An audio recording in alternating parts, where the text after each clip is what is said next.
Hello friends, I am Dr. Seema Agrawal, Associate Professor in Chemistry at Government College, Kota. Today I am going to start the first unit of BSc Part Inorganic Chemistry, that is Chemistry of Element of First Transition Series. Now, what is the transition series? Now you can see that this is the modern periodic table.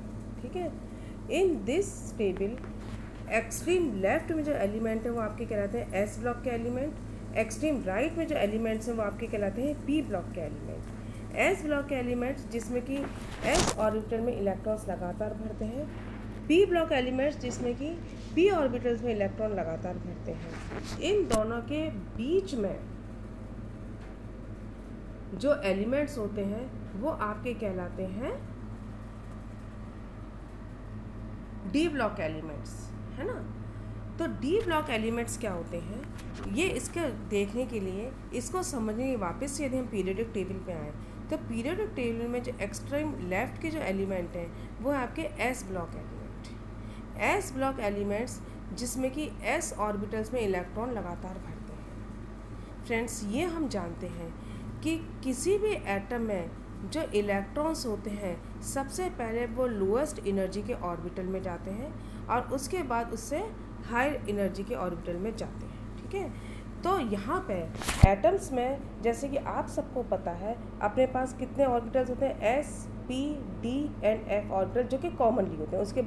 उससे और भी ज़्यादा होते हैं, लेकिन यहाँ आपके लिए अभी अपने लिए एस पी डी और एफ ही सफिशेंट है। ठीक है, इसमें एस ऑर्बिटल की एनर्जी सबसे कम होती है, उसके बाद होती है आपकी पी ऑर्बिटल की, देन डी ऑर्बिटल की एंड देन एफ ऑर्बिटल की। तो एस ऑर्बिटल की एनर्जी क्योंकि सबसे कम होती है, इससे किसी भी एटम में इलेक्ट्रॉन सबसे पहले किस में जाएंगे, एस ऑर्बिटल में जाएंगे। तो यहाँ पे यदि हम पीरियोडिक टेबल में देखें, पीरियोडिक टेबल में फर्स्ट जो पीरियड है इसमें क्या है, सिर्फ 2 इलेक्ट्रॉन होते हैं। 2 इलेक्ट्रॉन होने का मतलब क्या है कि इसमें सिर्फ एक एनर्जी शेल होती है, और एक एनर्जी शेल में कौन सा ऑर्बिटल होता है, एस ऑर्बिटल होता है।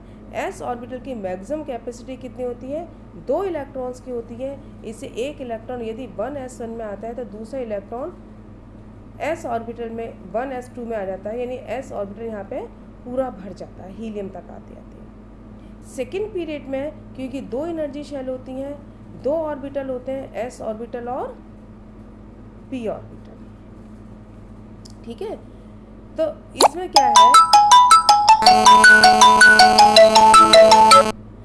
क्या है, सबसे पहले इलेक्ट्रॉन किस में आता है, एस ऑर्बिटल में आता है, लिथियम में आएगा, और लिथियम में आने के बाद क्या होगा, S1, बेरिलियम में आके S2, यानी कि इलेक्ट्रॉन आपका एस ऑर्बिटल पूरा भर गया।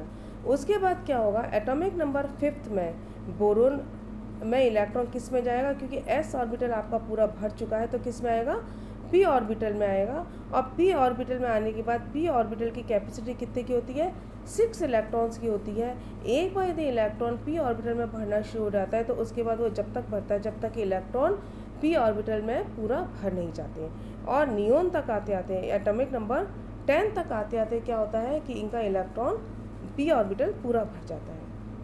जैसे ही हम थर्ड पीरियड पे आते हैं, थर्ड पीरियड में क्या है, 3 ऑर्बिटल होते हैं, एस पी एंड डी। लेकिन थर्ड ऑर्बिटल में क्या होता है, थर्ड पीरियड में 3 एनर्जी लेवल होते हैं। थर्ड एनर्जी लेवल में क्या होता है, S P and D orbital होते हैं। तो सोडियम एटॉमिक नंबर 11 में इलेक्ट्रॉन किस में आएगा, एस में आएगा। एटॉमिक नंबर 12 यानी मैग्नीशियम तक आते आते क्या होगा, इलेक्ट्रॉन एस ऑर्बिटल इलेक्ट्रॉन से पूरा भर जाएगा।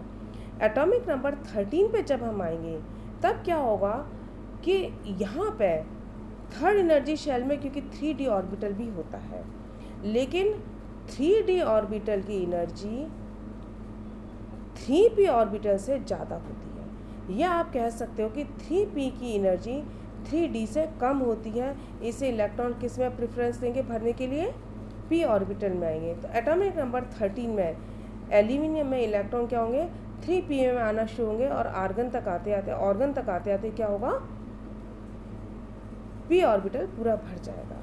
जब हम फोर्थ पीरियड में आते हैं तो एटॉमिक नंबर 19 यानी पोटेशियम में, पोटेशियम में क्या होगा, इलेक्ट्रॉन किस में आएगा, एस ऑर्बिटल में आएगा। एटॉमिक नंबर 20 कैल्शियम तक आते आते एस ऑर्बिटल आपका पूरा भर गया। अब जैसे हम एटॉमिक नंबर 21 में आते हैं तब क्या होता है कि यहाँ पे 4p की एनर्जी 3d से ज़्यादा होती है, यानी 3d की एनर्जी 4p से कम होती है।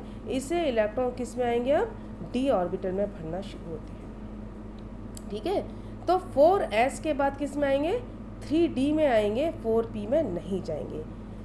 यानी nth यदि और एनर्जी शेल है तो nth एनर्जी में n-1 d ऑर्बिटल में n-1 जो होता है d ऑर्बिटल उसमें इलेक्ट्रॉन भरने शुरू होते हैं 4th पीरियड ऑनवर्ड्स। एक बार यदि आपके d ऑर्बिटल में इलेक्ट्रॉन भरने शुरू हो गए तो फिर वो इलेक्ट्रॉन d ऑर्बिटल की मैक्सिमम कैपेसिटी होती है 10 की। तो क्या होगा, d ऑर्बिटल में इलेक्ट्रॉन पूरे 10 तक भरेंगे और उसके बाद जिंक एटॉमिक नंबर 30 तक आते आते आपका क्या होगा, d ऑर्बिटल पूरा भर जाएगा। अब ये किस में आएंगे, जो 31 इलेक्ट्रॉन है वो किस में आएगा, 4p में आएगा। ठीक है, तो यहाँ पे हम ये कह सकते हैं कि मिडिल पार्ट जो होता है पीरियोडिक टेबल का वो क्या होता है, फर्स्ट ए और थर्ड ए इनके बीच में होता है, जो कि क्या करते हैं एस और पी की या रिप्रेजेंटेटिव एलिमेंट्स की रेगुलरिटी को ख़त्म कर देते हैं, इंटरप्ट कर देते हैं। इनको हम कहते हैं ट्रांजिशन एलिमेंट्स।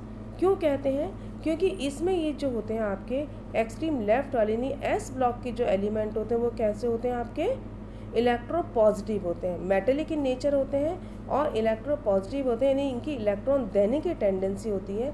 और एक्सट्रीम राइट वाले जो होते हैं ये आपके नॉन मेटल होते हैं, क्योंकि इनमें इलेक्ट्रॉन लेने की टेंडेंसी होती है। ठीक है, इनके जो है ट्रांजिशन एलिमेंट्स के या डी वाले जो एलिमेंट्स हैं जिनमें कि इलेक्ट्रॉन डी ऑर्बिटल में आ रहे हैं, इनकी प्रॉपर्टीज़ इन दोनों के बीच की होती है। यानी कि बिल्कुल जो एलिमेंट्स जो कि एस ब्लॉक के एलिमेंट के पास हैं जो एटम्स, उनके तो वो क्या होगा, इलेक्ट्रोपॉजिटिव होंगे और इनकी इलेक्ट्रोपॉजिटिविटी जो टेंडेंसी है वो धीरे धीरे कम होती जाएगी और जिंक की प्रॉपर्टीज़ बहुत कुछ गैलियम से मिलती जुलती होगी। ठीक है, तो एस ब्लॉक के एलिमेंट्स पी ब्लॉक तक आते आते जो अपनी प्रॉपर्टी होगा वो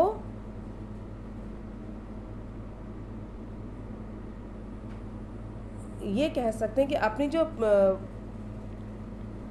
इनकी जो प्रॉपर्टीज़ हैं वो यहाँ आते आते किससे हो जाएंगी, पी ब्लॉक जैसी हो जाएंगी। तो इनकी जो प्रॉपर्टीज़ हैं वो किसके बीच की होती हैं, एस और पी के बीच की होती हैं। या हम कह सकते हैं कि एस ब्लॉक से पी ब्लॉक में आने के लिए आपको इनके बीच में से होकर आना ही पड़ेगा, इन मेटल्स को क्रॉस करके आना ही पड़ेगा। इसी एलिमेंट क्या कहते हैं, ट्रांजिशन एलिमेंट्स कहलाते हैं। और क्योंकि इसमें जो है डी ऑर्बिटल्स में इलेक्ट्रॉन लगातार भरते हैं, इससे हम इनको डी ब्लॉक एलिमेंट्स भी कहते हैं। ठीक है, अब क्या है, अब यदि हम ये कहें कि how can you define the D orbitals या ट्रांजिशन एलिमेंट्स, तो एस ब्लॉक के एलिमेंट्स हम किसको कहते हैं, जिसमें कि एस ऑर्बिटल में इलेक्ट्रॉन लगातार भरते हैं। पी ब्लॉक के एलिमेंट्स हम किसको कहते हैं, जिसमें कि पी ऑर्बिटल में इलेक्ट्रॉन लगातार भरते हैं। इसी तरीके से इनमें इलेक्ट्रॉन किस में जाते हैं, n-1 डी ऑर्बिटल्स में जाते हैं।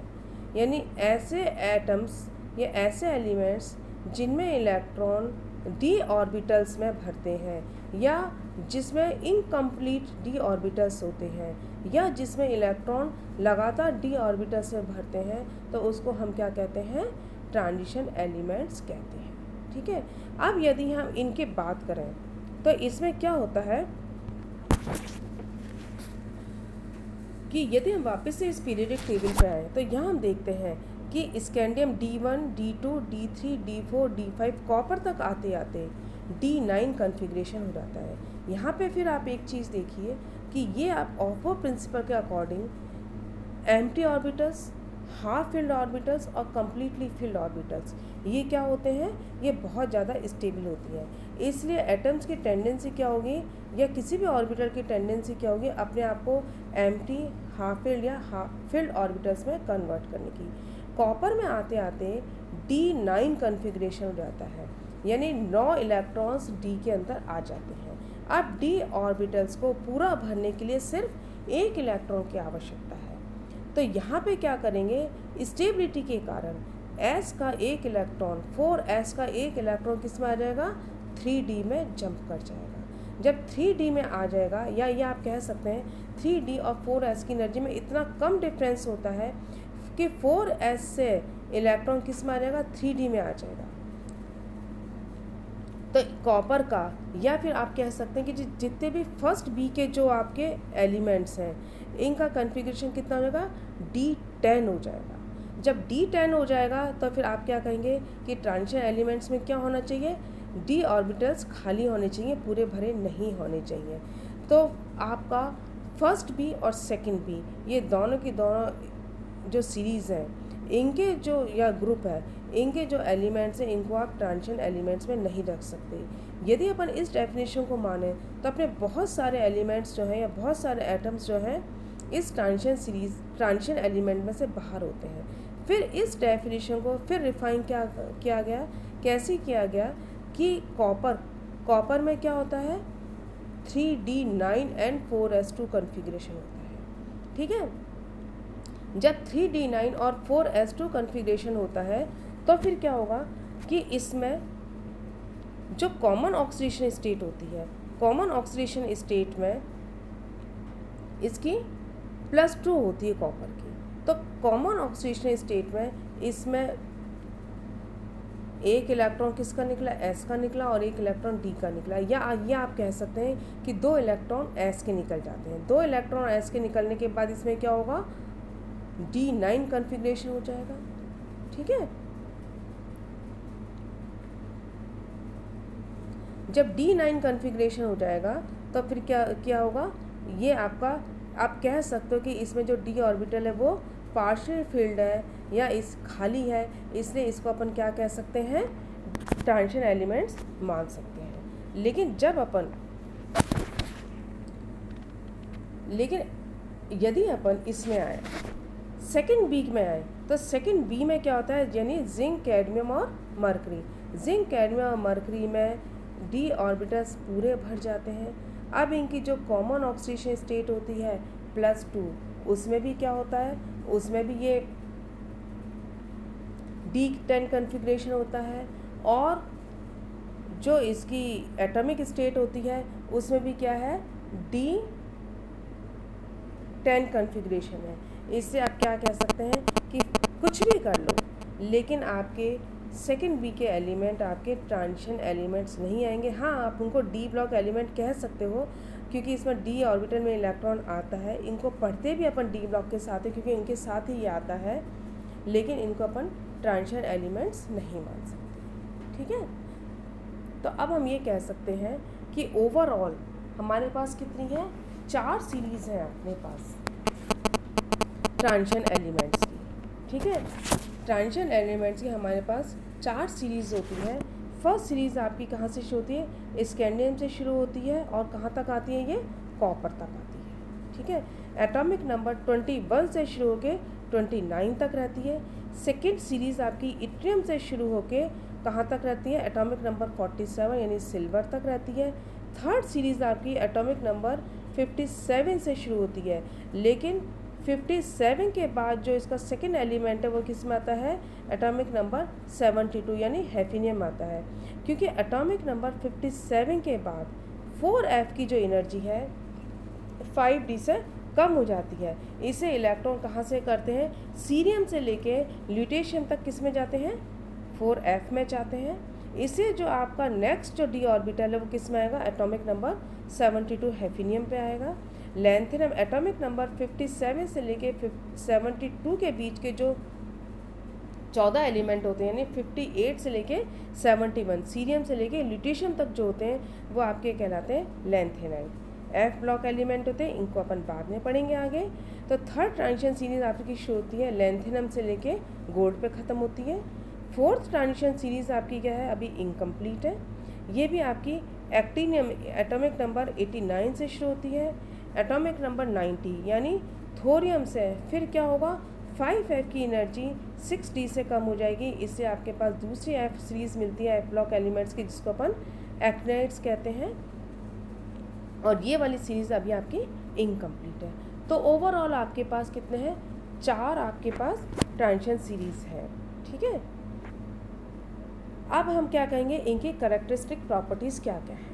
तो इनकी कैरेक्टरिस्टिक प्रॉपर्टीज़ जो है, सबसे पहले तो जो है सारे के सारे ट्रांजिशन एलिमेंट्स कैसे हैं, मेटेलिक है नेचर में। हालांकि उनकी मेटेलिक टेंडेंसी भले ही कम होती जाए थोड़ी सी, लेकिन सारे के सारे कैसे हैं, मेटेलिक हैं। ठीक है, हार्ड होते हैं, मेलेबल होते हैं इन नेचर में, और हॉरिजॉन्टली ये सिमिलरिटीज़ प्रॉपर्टीज़ में ये हॉरिजॉन्टली सिमिलरिटी शो करते हैं, समान होते हैं। ठीक है, ये सब जो होते हैं, इनके सबसे इम्पॉर्टेंट क्या है, सबसे इम्पॉर्टेंट जो है ये इलेक्ट्रो पॉजिटिव होते हैं, इन्हें इलेक्ट्रॉन देने की टेंडेंसी इनकी होती है, और ये वेरिएबल ऑक्सीडेशन स्टेट शो करते हैं, परिवर्ती ऑक्सीकरण अवस्था ये शो करते हैं। ठीक है, फिर है इनका जो मेल्टिंग और बॉइलिंग पॉइंट है वो हाई होता है।